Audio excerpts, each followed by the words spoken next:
My dear friends, वैसे हमारा basic course शीघ्र कंप्लीट होने वाला है।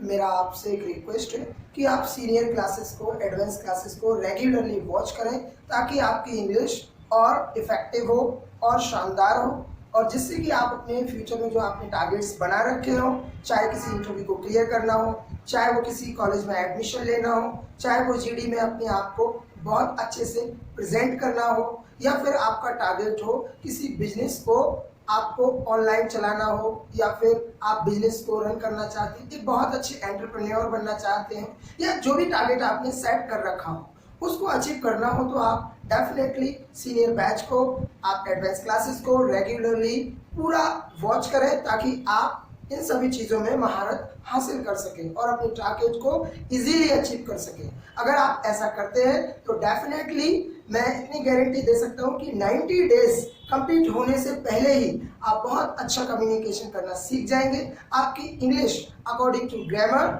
और स्पोकन इंग्लिश के अनुसार बहुत शानदार हो जाएगी। दोस्तों, कल मैं रात को काफ़ी लेट आया। मम्मी ने पूछा इतनी देर से क्यों आए, मैंने जवाब में बोला बस यूं ही। अब दोस्तों, बस यूं ही की भी तो कोई इंग्लिश होगी। कभी कभी क्या हम बहुत बार बोल देते हैं। कई लोग हमसे पूछते हैं चाय पीते हो, हम बोल देते हैं नहीं। बोले क्यों, हम बोलते बस यूं ही नहीं। तो ये यूं ही की भी तो कोई ना कोई इंग्लिश होगी। आज से जब आप कभी किसी को इस तरीके से बोलना चाहें बस यूं ही, तो आज से आप बोलिएगा जस्ट लाइक दैट। क्या बोलेंगे? Just like that. दोस्तों, 4-5 दिन से सुबह सुबह मैं नाश्ता घर पर नहीं कर रहा था। एक्चुअली क्या है, रोज रोज घर पर नाश्ता कर करके बोर हो चुके थे, तो मैं 4-5 दिन से बाहर नाश्ता कर रहा था। संडे को सब लोग घर पर थे, मम्मी ने पूछ ली बेटा आजकल आप नाश्ता क्यों नहीं कर रहे? मैंने कहा बस यूं ही। तो मैंने उनको इंग्लिश में बोला जस्ट लाइक दैट। क्या बोला मैंने? Just like that. जब कभी आपको ऐसा मौका मिले, इस प्रकार से आप चाहते हैं कि आप बहुत अच्छी इंग्लिश बोलें, तो आप ये छोटे छोटे एक्सप्रेशंस जो बीच बीच में दिए जाते हैं उनका आप यूज कर सकते हैं। ये आपकी लैंग्वेज को काफी खूबसूरत करते हैं। जैसे कहते हैं इंसान की चेहरे को मेकअप लगाने से खूबसूरती दी जाती है, खूबसूरत किया जाता है, सुंदर बनाया जाता है। ये लैंग्वेज को खूबसूरत बनाते हैं ये चीजें बीच बीच में जो आपको मिलती हैं। तो अगर आपको कभी ऐसा मौका मिले बोलने का तो आप बिल्कुल बोलिएगा। दोस्तों, जो हमारे फैमिली के मेंबर्स होते हैं उनको बोलते हैं इंग्लिश में मेंबर्स ऑफ माय फैमिली। क्या बोलते हैं? Members of my family. लेकिन जो हमारे रिश्तेदार होते हैं जैसे अंकल, आंट, मामा, चाचा, या मौसा, मौसी, या कजन, बहुत सारे जो लोग होते हैं हमारे रिश्ते में, उनको इंग्लिश में बोलते हैं रिलेटिव्स। क्या बोलते हैं? रिलेटिव्स। और जो हमारे साथ काम करने वाले, जहां पर हम काम करते हैं उसमें हमारे जो साथ में काम करते हैं सहकर्मी, उनको इंग्लिश में बोलते हैं कॉलीग्स। क्या बोलते हैं? कॉलीग्स। जो हमारे साथ बिजनेस में पार्टनरशिप निभाते हैं या हमारे बिजनेस के पार्टनर बन जाते हैं, उनको बोलते हैं बिजनेस पार्टनर्स। क्या बोलते हैं? Business partners. और दोस्तों को तो आप जानते ही हैं कि दोस्तों को इंग्लिश में बोलते हैं फ्रेंड्स। क्या बोलते हैं? फ्रेंड्स। तो आपने रिलेटिव्स में आपने एक चीज नोटिस की होगी कि कई लोगों के पास देखा होगा बहुत ज्यादा प्रॉपर्टी है, कई लोगों के पास देखा होगा कि बहुत ज्यादा पैसा है, कई लोगों को आपने देखा होगा कि काफी खूबसूरत है, सुंदर है। आपने एक चीज नोट की हो, लोगों को अपनी प्रॉपर्टी, अपने मनी, या अपनी पोस्ट, या अपनी ब्यूटी का घमंड कहीं ना कहीं रहता है। दोस्तों, जो इंसान अपनी प्रॉपर्टी, अपनी ब्यूटी, अपनी पोस्ट का घमंड करता है, उस घमंडी इंसान को इंग्लिश में बोलते हैं स्नोब। क्या बोलते हैं? स्नोब। अगर मैं एक अपने दोस्त की बात करूं कि मेरा दोस्त ऐसा है, मतलब मेरे दोस्त को घमंड है उसकी प्रॉपर्टी का, तो मैं इंग्लिश में कैसे बोलूंगा? My friend is snob. कैसे बोलेंगे? My friend is snob. अगर दोस्तों यही सेंटेंस मुझे मेरे अंकल के लिए बोला कि यार मेरे दोस्त नहीं, मेरे अंकल को उनकी पोस्ट का घमंड है, वो एक्चुअली एक पुलिस डिपार्टमेंट में काफी अच्छी पोस्ट पर है, अच्छी रेपुटेशन है, मार्केट वैल्यू बहुत अच्छी है, लेकिन उनको अपनी पोस्ट का काफी घमंड है, तो मैं बोल सकता हूं माय अंकल इज स्नोब। क्या? My uncle is snob. अगर दोस्तों मैं अपनी बात करूं कि हाँ मुझे नॉलेज है और मेरे पास प्रॉपर्टी भी है, और मैं अगर मुझे घमंड है अपनी प्रॉपर्टी और नॉलेज का, तो मैं अपने लिए भी ये सेंटेंस बना सकता हूं आई एम स्नोब। अगर मुझे ये बोलना हो कि मैं घमंडी हूं तो मैं बिल्कुल बोल सकता हूं आई एम इसनो।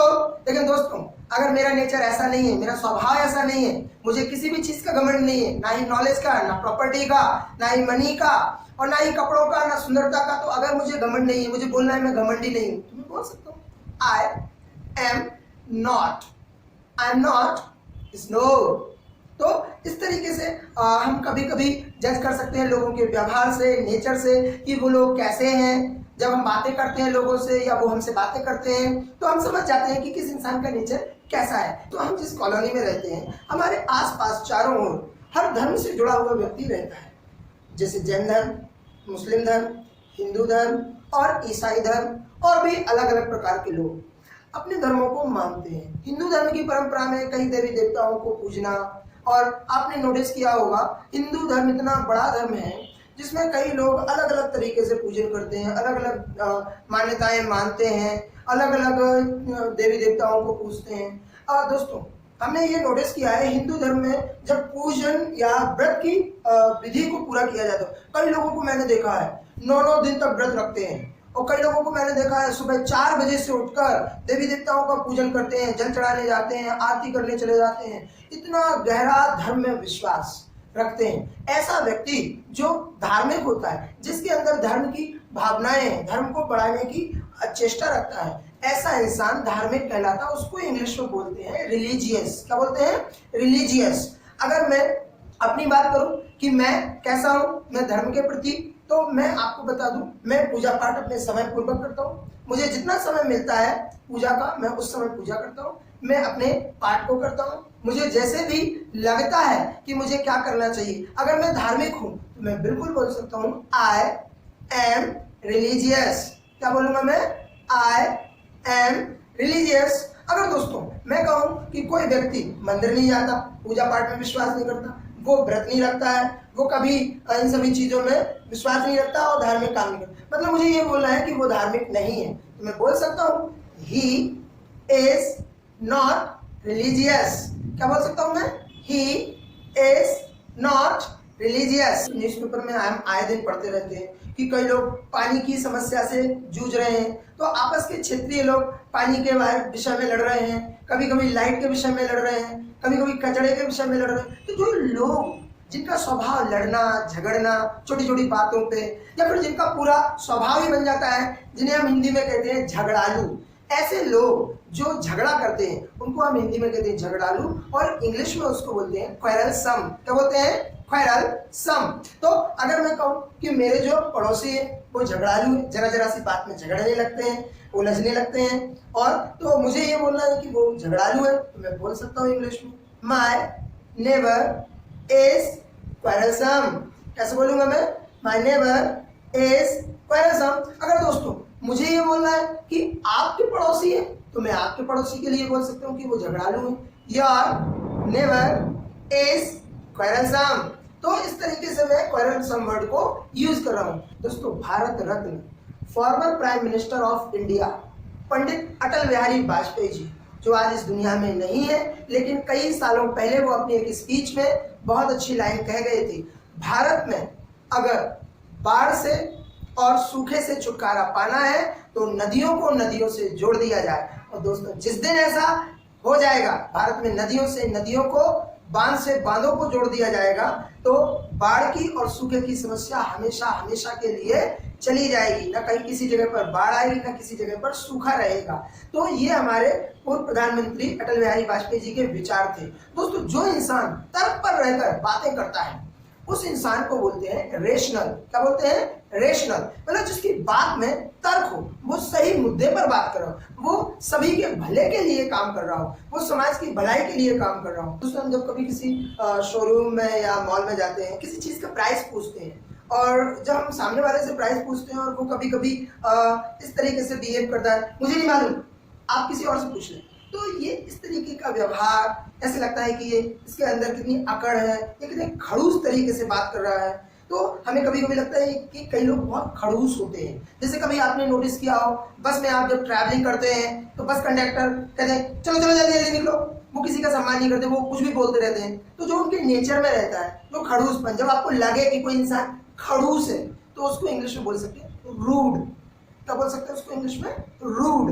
अगर मैं अपने पड़ोस की बात करूँ, मेरे पड़ोस में एक अंकल है और वो इस तरीके से बिहेव करते हैं, उनका नेचर ऐसा है, मैं बोल सकता हूँ माय नेबर इज रूड। क्या बोल सकता हूँ मैं? My neighbour is rude. अगर मुझे यही सेंटेंस आपके नेबर के लिए बोल रहा हूँ कि आपके पड़ोसी ऐसे हैं, तो मैं इंग्लिश में कैसे बोलूंगा? Your neighbour is rude. कैसे बोलूंगा? Your neighbour is rude. और अगर दोस्तों मुझे आपसे क्वेश्चन पूछना हो, मैं जानना चाहता हूं या मैं क्वेश्चन करना चाहता हूं कि आपके जो नेबर है वो खड़ूस है क्या, उनका नेचर ऐसा है क्या, जब मुझे पता करना हो तो मैं कैसे पता करूंगा? सुन लीजिए, समझ लीजिए, सीख लीजिए। इज योर नेबर, कैसे पूछेंगे? Is your neighbour rude. और अगर हमें बोलना है कि हाँ वो है ऐसे, तो आप हमें यस में आंसर दे सकते हैं, यस ही इज रूड। और अगर आपको डायरेक्ट बोलना है तो आप डायरेक्ट बोलें, yes my neighbour is rude. अगर दोस्तों मुझे पता करना है कि आपके नेबर जो है वो धार्मिक है, रिलीजियस है, तो मैं कैसे क्वेश्चन करूंगा? सिंपल तरीका जो अभी पहले अपनाया उसी तरीकों को फॉलो करते हैं। Is your neighbour religious?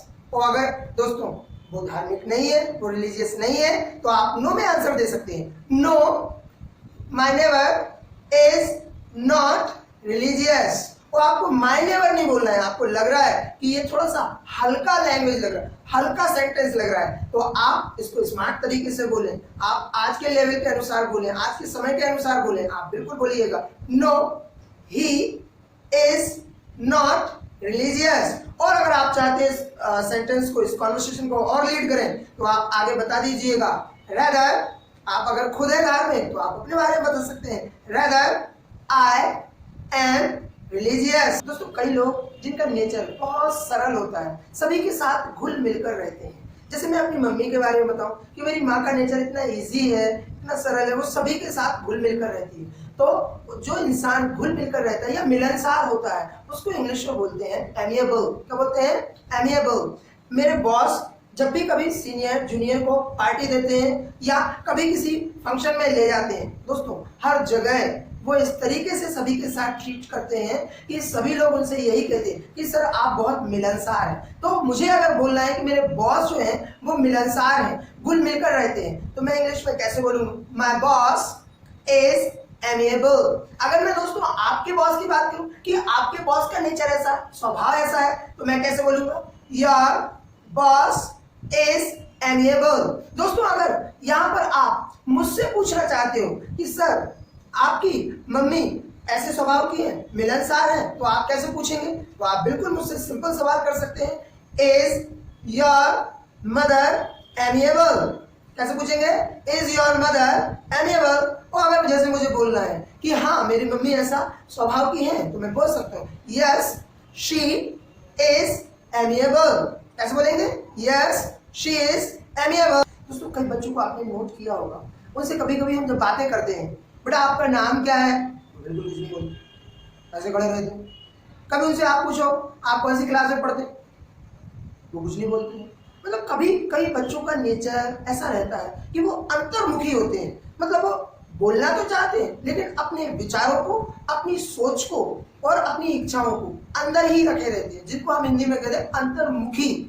मतलब उसके अंदर विचार तो है लेकिन अंदर ही अंदर है, ऐसे इंसान को बोले इंट्रोवर्ट। क्या बोलते हैं? इंट्रोवर्ट। तो दोस्तों अगर जो मेरा छोटा भाई है, मुझे बोला हो कि मेरा छोटा भाई ऐसा स्वभाव का है, वो अपने विचारों को मन में ही रखता है, वो इंट्रोवर्ट है। My younger brother is introvert. तो अगर मुझे आपके ब्रदर के लिए बोला कि आपका भाई ऐसा है, तो मैं कैसे बोलूंगा इंग्लिश में? Your brother is introvert. दोस्तों अभी 2 दिन पहले मेरे मामा जी घर पर आए और मुझसे बोलने लगे, आप पिछली पार्टी में क्यों नहीं आए थे? मैंने उनसे बोल दिया बस यूं ही। अब बस यूं ही का मतलब आप जानते हैं, इसको इंग्लिश में कैसे बोलेंगे? ये आपको मैं पहले सिखा चुका हूँ, आप सीख चुके हैं। बस यूं ही मतलब इंग्लिश में जस्ट लाइक दैट। अगर आपको कभी मौका मिले तो ये खूबसूरत इंग्लिश आप डे टू डे लाइफ में यूज कर सकते हैं। वीडियो को देखने के लिए बहुत बहुत धन्यवाद। Thank you so much.